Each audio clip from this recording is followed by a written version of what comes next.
শ্মশানচুল্লী ও boundary দেওয়ালে কাজের শিলান্যাস। উত্তর দিনাজপুর জেলার করণদিঘি ব্লকের আলতাপুর ১ নং গ্রাম পঞ্চায়েতের গোবিন্দপুর গ্রামে ১২ লক্ষ টাকায় শ্মশানচুল্লী ও মেহেন্দাবাড়ি গ্রামের শ্মশানে বাউন্ডারি দেওয়ালে কাজের জন্য ১১ লক্ষ টাকা কাজের শিলান্যাস করেন করণদিঘির বিধায়ক গৌতম পাল।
रागू दिया मला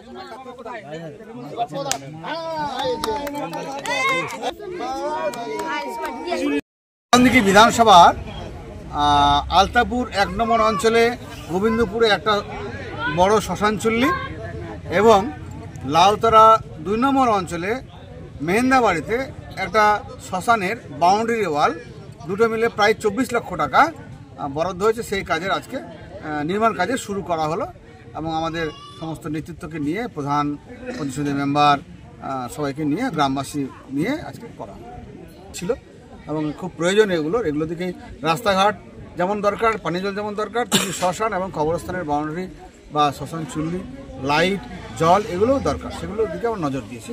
আমার বিধানসভা এলাকার প্রত্যেকটি কবরস্থানের বাউন্ডারি আমরা করব, প্রত্যেকটি শ্মশানের বাউন্ডারি এবং চুল্লি আমরা করব, এটা আমরা টার্গেট করছি। ভালো লাগছে, মানুষের রাস্তাঘাটের সঙ্গে সঙ্গে যে এগুলোও দরকার আছে সেটা মানুষের চাহিদা বোঝা যাচ্ছে, মানুষের জীবন বোঝা যাচ্ছে, সেই মানুষের দাবি দাওয়াকে মাথায় রেখে আমরা কাজগুলো করছি। তৃণমূল কংগ্রেস জিরাপদ, এই গৌতম পাল জিরাপদ, মমতা ব্যানার্জি জিরাপদ, গৌতম পাল জিরাপদ, মমতা ব্যানার্জি জিরাপদ, তৃণমূল কংগ্রেস জিরাপদ, এই মেহেন্দাবাড়ি বুথ জিরাপদ, মেহেন্দাবাড়ি বুথ জিরাপদ, এই বসরা জিরাপদ। যোগদান করলেন তাদেরকে অনেক অনেক ধন্যবাদ, ওয়েলকাম, স্বাগতম, সুস্বাগতম। এবং যারা যোগদান করালেন, যাদেরকে যোগদান করালেন, পতাকা যাদেরকে ধরিয়ে দিলেন, পতাকা বহন করার শক্তিও তাদেরকে দিবেন, তাদেরকে যোগ্য মর্যাদা, যোগ্য সম্মান, ভালোবাসা দিয়ে তাদেরকে আগলে রাখবেন, এটা আমার আপনাদেরকে দাবি থাকলো। ধন্যবাদ। বাউন্ডারি ওয়াল উদ্বোধন করতে এসে কিছু মানুষ আজকে বিজেপি ছেড়ে তৃণমূলে যোগদান করলেন, তাদেরকে আমরা স্বাগতম, ওয়েলকাম করলাম এবং তাদেরকে যোগ্য সম্মান দিয়ে আমরা আগামী দিনে কাজ করব। আজকে প্রায় ২৫ জন বিজেপির কর্মী আজকে ওখানে। তো আমাদের লড়াইটা ছিল না, এটা পশ্চিমবাংলার মাটি, এখানে মমতা বন্দ্যোপাধ্যায়ের যা উন্নয়ন আছে সেটা মানুষ তার পক্ষে রায় দেয় এবং লোকসভাতে ২৯টা সিট দিয়ে কিন্তু বুঝিয়ে দিয়েছে এবং ২-৩টা সিট অল্প ভোটের ব্যবধানে হেরেছে ৪২-এর মধ্যে। আর বিধানসভা নির্বাচনের বিকল্প কোনো ব্যবস্থা নেই, মমতা বন্দ্যোপাধ্যায় ছাড়া বিকল্প মুখ নেই।